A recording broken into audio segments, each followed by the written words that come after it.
الحمد لله الذي أرسل رسوله بالهدى ودين الحق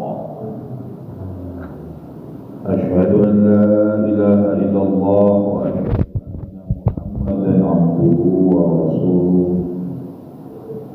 اللهم صل على سيدنا محمد وعلى آله وصحبه أجمعين. وقال الله تعالى في كتاب الكريم أعوذ بالله من الشيطان الرجيم بسم الله الرحمن الرحيم إن الله وملائكته يصلون على النبي يا أيها الذين آمنوا صلوا عليه وسلموا تسليما ثم قال الله تعالى أيضا في كتاب الكريم إن الذين قالوا ربنا الله ثم استقاموا تتنزل عليهم الملائكة ألا تخافوا ولا تحزنوا وأبشروا بالجنة التي كنتم توعدون صدق الله العظيم. Jamaah pengawasan kuliah subuh rutin Masjid Al-Aqsa ingkang tansah kawula hormati. Sumangga kawula aturaken unjuk wonten ngarsanipun Allah Subhanahu wa taala. Pilih ingin jam menika kita tasih pinaringan kegiatan hasarasan tumuju katakwaan dumateng Allah Subhanahu wa taala. Mugi-mugi ing jam menika kita istiqomah kalebet golonganipun piantun ingkang muttaqin. Allahumma amin. Salawat salam tansah kita aturaken dumateng junjungan kita Nabiyina wa Sayyidina Muhammad sallallahu alaihi wasallam ingkang sampun paring kedah dumateng kita, ingkang dados uswatun hasanah dumateng kita. Mugi-mugi kita istiqomah kalebet umatipun Kanjeng Nabi Muhammad sallallahu alaihi wasallam ikantun syafaat wonten ing dinten kiamat lan dipun kempalaken kaliyan Nabiyina Muhammad sallallahu alaihi wasallam wonten swarganipun Allah Subhanahu wa taala. Allahumma amin.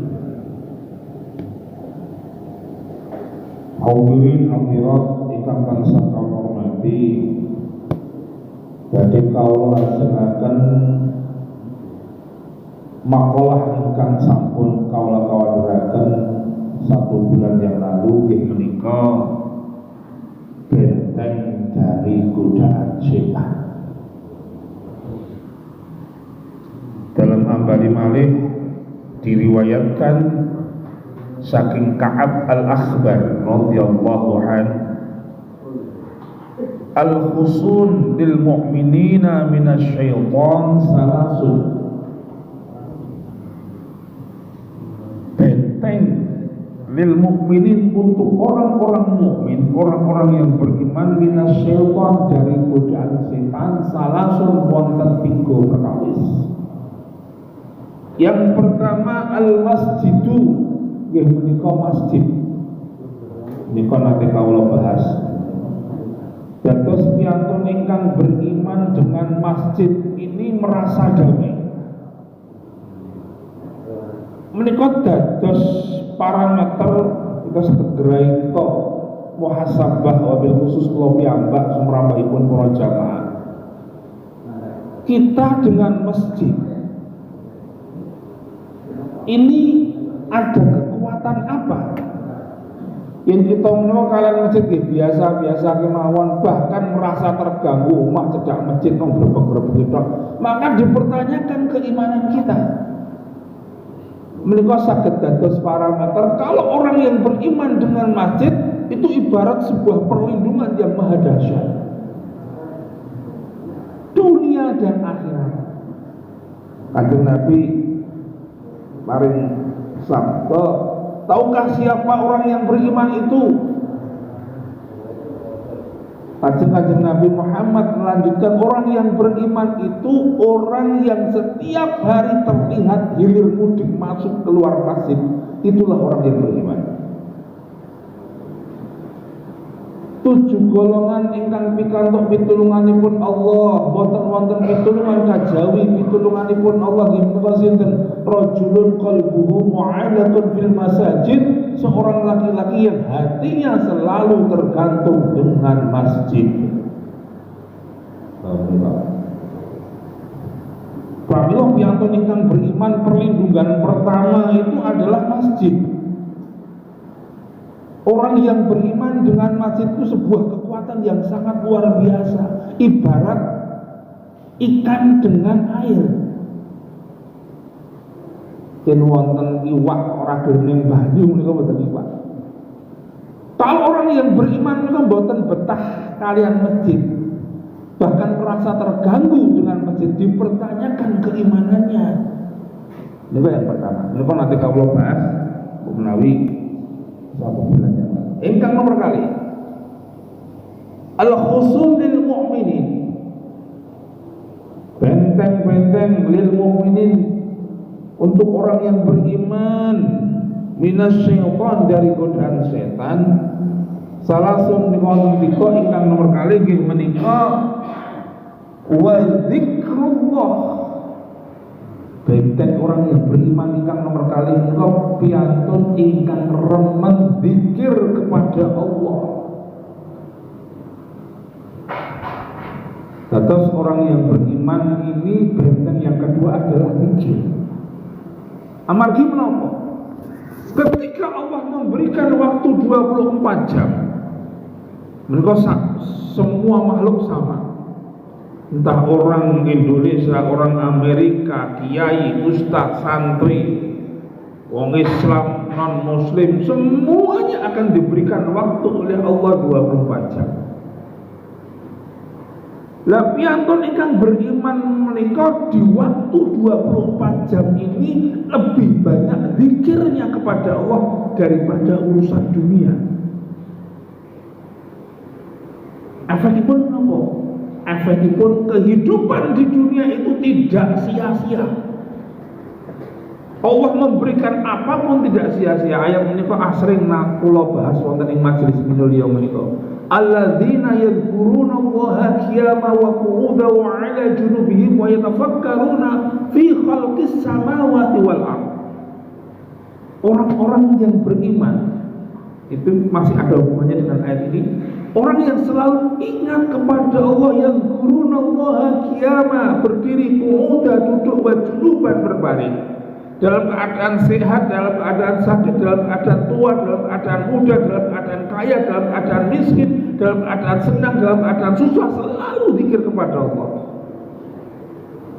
Alladzina yadhkurunallaha qiyaman wa qu'udan wa 'ala junubihim wa yatafakkaruna fi khalqis samawati wal ardh, dan dia selalu memikirkan apa-apa yang telah diciptakan oleh Allah. Efekipun nopo? Rabbana ma khalaqta hadza batila. Allah tidak akan memberikan kehidupan di dunia itu batila, sia-sia. Hidupnya pasti bermanfaat.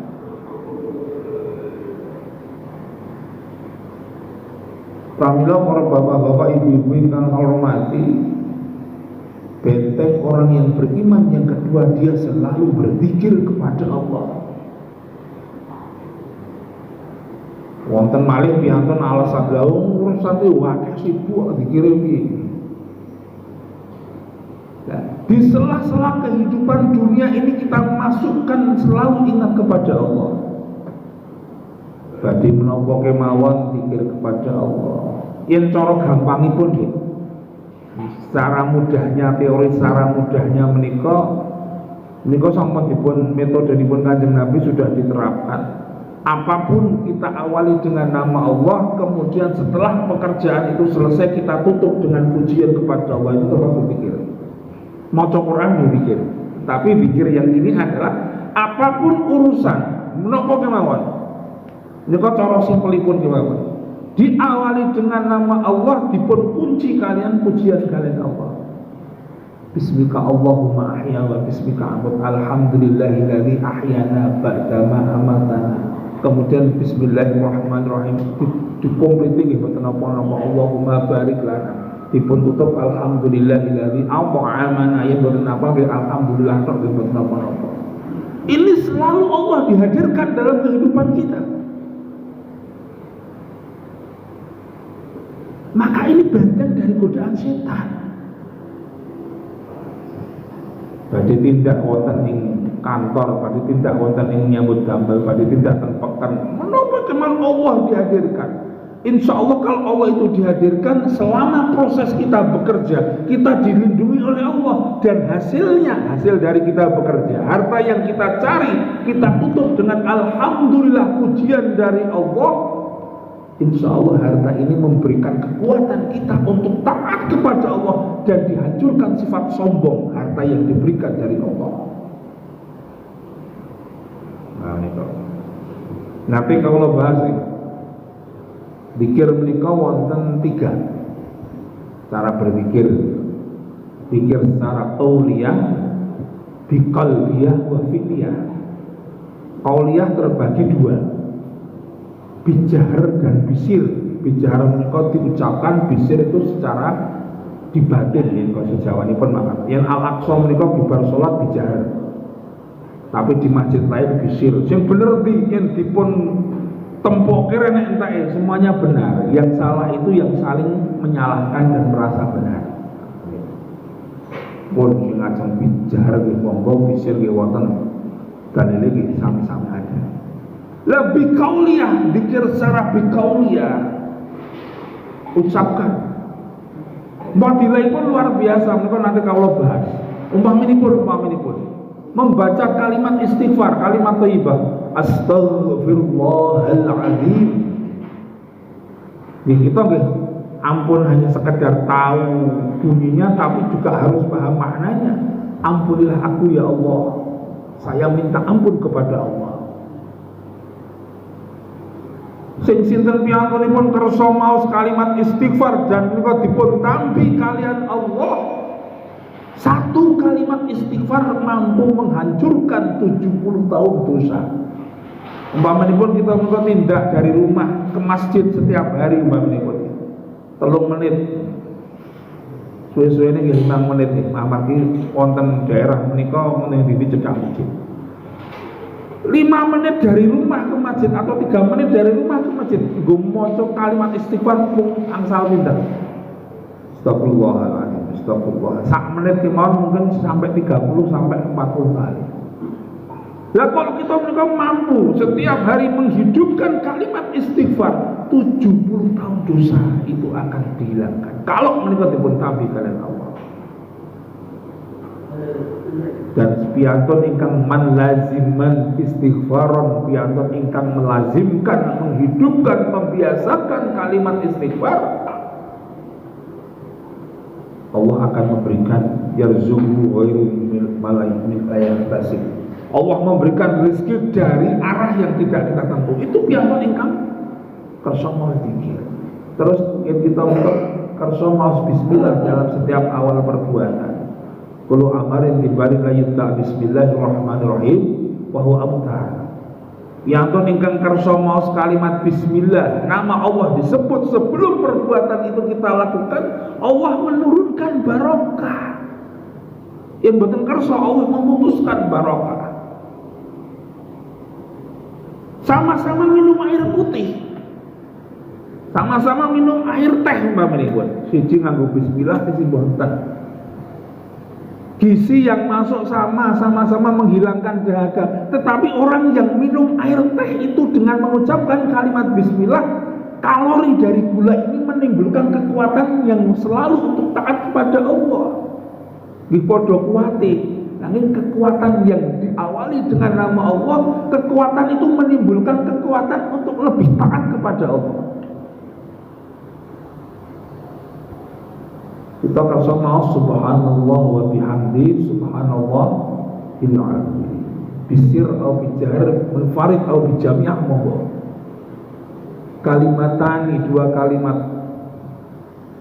yang mudah diucapkan, ringan di lidah, yang sangat memberatkan timbangan kebaikan dan sangat paling dicintai oleh Allah. Terus kita pinjam niku kaget, ya Allah, ketika wonten ing yaumul mizan timbangan kita ditimbang kalian Allah, ternyata timbangan niku begitu berat. Padahal kula niku pinjam pas waktu dalam dunia niku biasa-biasa kemawon, ya Allah. Ini apa? Ternyata riyadhah kita menika, kita yaumiyah kita, qauliyah kita sering mengucapkan subhanallah wa bihamdi, subhanallahil azim. Mudah diucapkan, ringan di lidah, dicintai oleh Allah dan sangat memberatkan timbangan. Lajeng kita mau la haula wala quwwata illa billah. Apa artinya? Kita menika melazimkan mengucapkan hauqalah atau la haula wala quwwata illa billah. Tidak ada daya, tidak ada kekuatan kecuali kekuatan Allah. Allah akan memberikan permata dari surga, permatanya surga. Kita menika nyuwun pangapunten, pikantuk emper terasipun swarga menika lebih baik daripada kebaikan dunia seisinya. Saelek-elek surga menika dereng saged ingkang saged ngalahake. Wong dalam sebuah riwayat api-api surga, keindahannya surga itu tidak mampu dibayangkan dengan pikiran, tidak mampu diucapkan dengan mulut, tidak mampu dirasakan dengan hati. Itu indahnya surga. Yang kita melihat dunia yang indah itu kan masih mampu dilihat. Saking apike niku mboten saged dipun bayangkan. Lah orang yang selalu melazimkan mengucapkan la haula wala quwwata illa billah, tidak hanya sekedar surga, tapi permata surga akan diberikan kepada orang yang melazimkan la haula wala quwwata illa billah.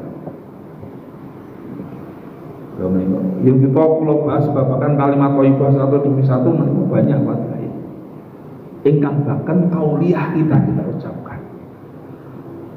Kemudian qalbiyah, taruh yang namanya zikir itu benar-benar dalam hati. Kalau Ibnu Qayyim Jauzani itu nanti kalau bahas orang yang mendapatkan keajaiban, babakan itu nanti kalau bahas wonten ing majelis minul yaum. Siapakah orang yang mendapatkan keajaiban? Ajaib menika sesuatu yang di luar normal manusia, itu ajaib. Contohipun Nabi Musa, wong tongkat iso digebuk ke laut terbelah, itu ajaib. Nabi Ibrahim dibakar malah ngademen. Nabi Yunus bisa hidup di perut ikan paus.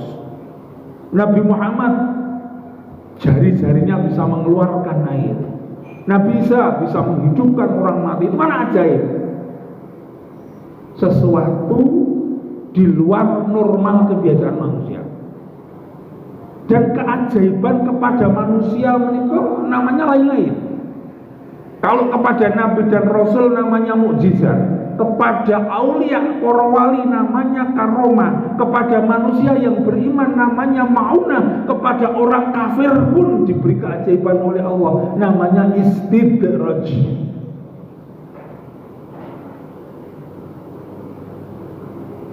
Kepada wali Allah, aulia Sayyidina Umar bin Khattab, nalikanipun khutbah tiba-tiba berteriak-teriak sendiri, maju kiri, terus mandap saking mimbar dipun tangleti para sahabat. Ya Sayyidina, kenapa di tengah-tengah mimbar khutbah itu ketika engkau berkhutbah tiba-tiba engkau berteriak seperti orang memimpin perang? Jawabnya Sayyidina, aku memimpin perang karena umat Islam mau terdesak dan saya memimpin perang. Logika kan bukan gak ada, wong di tengah-tengah khutbah di lain waktu, di lain tempat kok bisa memimpin perang. Tak sampunipun pasukan muslim pulang, ditanya ternyata benar. Umat Islam hampir kalah, tiba-tiba ada Sayyidina Umar memimpin perang kemudian menang. Lho mereka di luar wajar. Yen basa wong Jawa mereka wong Jawa rumiyin. Ngrogo sukma jare nipun mangke. Tetapi ini secara syar'i yang dilakukan oleh Sayyidina Umar bin Khattab, ini karomah. Kalau orang-orang yang beriman itu maunah, gajine mung sithik, anake akeh, apa-apa larang, delalah sumbangane ya akeh.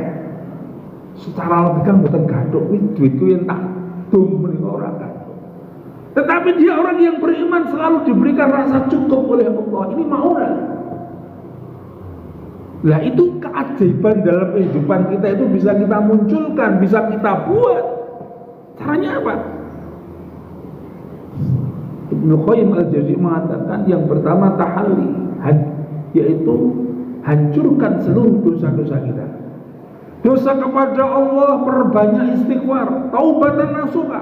Dosa kepada manusia hablum minanas, saling bermaafan, saling bersilaturahmi, saling bersalam-salaman, saling memaaf dan meminta maaf.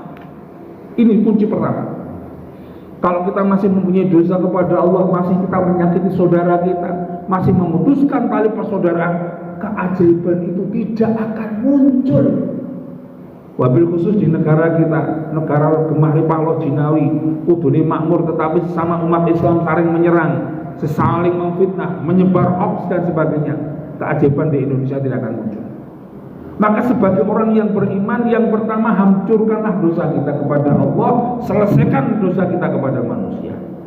Kemudian tahalli, kemudian isi dengan kalimat zikir, amal soleh, zikir qauliyah qalbiyah kita masukkan. Kemudian tajalli, pasti akan muncul keajaiban dalam kehidupan kita. Rabbana ma khalaqta hadza batila. Allah akan memberikan sesuatu yang bermanfaat dan tidak sia-sia. Pamila para bapak-bapak, ibu-ibu ingkang hormati, bentengipun piyantun ingkang beriman itu yaitu orang yang selalu zikir kepada Allah. Wonten satunggalipun riwayat sarah sebuah hadis, bijang wonten ing dinten kiamat menika piyantun dipun kempalaken wonten ing padang mahsyar. Dan orang akan terkaget-kaget. In basa Jawanipun menika diblejiti kabeh. Jangan terheran-heran ketika dia itu di dunia ustaz, kiai, ahli agama, ternyata dia direndahkan oleh Allah. Tetapi orang-orang yang biasa-biasa saja ternyata dimuliakan oleh Allah. Tabir itu akan dibuka yang sejelas-jelasnya oleh Allah bijang wonten ing padang mahsyar. Ampun kaget. Lah ketika hidup pikuk padang mahsyar, jutaan miliaran manusia dikumpulkan, 50.000 tahun kita berdiri di padang mahsyar, semuanya ketakutan. Ada salah satu manusia dipun timbali kalian Allah, didudukan min manabir minal lu'lu', di tempat mimbar yang terbuat dari permata. Laisal ulama wal anbiya, dia bukan golongan nabi dan ulama ahli agama, tidak, tapi sangat dimuliakan oleh Allah yang semulia-mulianya. Piantun do kaget, kenapa orang itu dimuliakan? Bukan ustadz, bukan kiai, tapi kok dimuliakan semulia-mulianya oleh Allah. Ternyata menapa? Piantun menika nalikanipun gesang wonten ing alam donya kersa zikir waqtan ba'da waqtin, hari demi hari, waktu demi waktu. Pun boten sah gagas yen kita menika tidak segera zikir kepada Allah. Semakin dunia tua, semakin kita jauh dari Sayyidina Muhammad sallallahu alaihi wasallam, semakin dunia ini mendekati hari kiamat, satu detik pun akan menimbulkan fitnah. Contohipun wonten HP menika basanipun keren menika setan gepeng. Sithik-sithik HP, orang mudeng masalah apa di-share, mudengnya di-share, ana berita sing ki jelas ora di-share. Kalau berita itu tidak benar kemudian bergulir dibaca puluhan, ratusan, bahkan jutaan manusia, dosa kita itu dosa jariah. Kita meninggal dunia, share-sharean kita itu berkembang terus, kita akan dikirim api neraka masuk kuburan kita. Kalau kita itu berita salah, mengerikan. Dan kalau kita itu berita itu benar dan itu menyebar aib orang lain. Kanjeng Nabi pernah mengingatkan, Siapakah orang-orang yang bangkrut itu? Sahabat menjawab, bangkrut menika piantun ingkang boten gadai harta dunia ya Rasulullah. Tidak. Orang-orang yang bangkrut itu orang yang selalu mengumbar aib saudaranya. Mengumbar aib itu benar ya. Saudaranya melakukan perbuatan salah dan benar, itu aib. Saudaranya tidak melakukan perbuatan salah, itu fitnah, podo eleke. Lah, ini sesuatu yang tidak benar kita share di grup, di Facebook dan sebagainya, sehingga menyebabkan sesama saudara kita itu bermusuhan. Ini kalau kita tidak sibukkan diri kita dengan zikir kepada Allah, ini terjadi kerusakan amal kita secara masif, bukan kacek duka kita.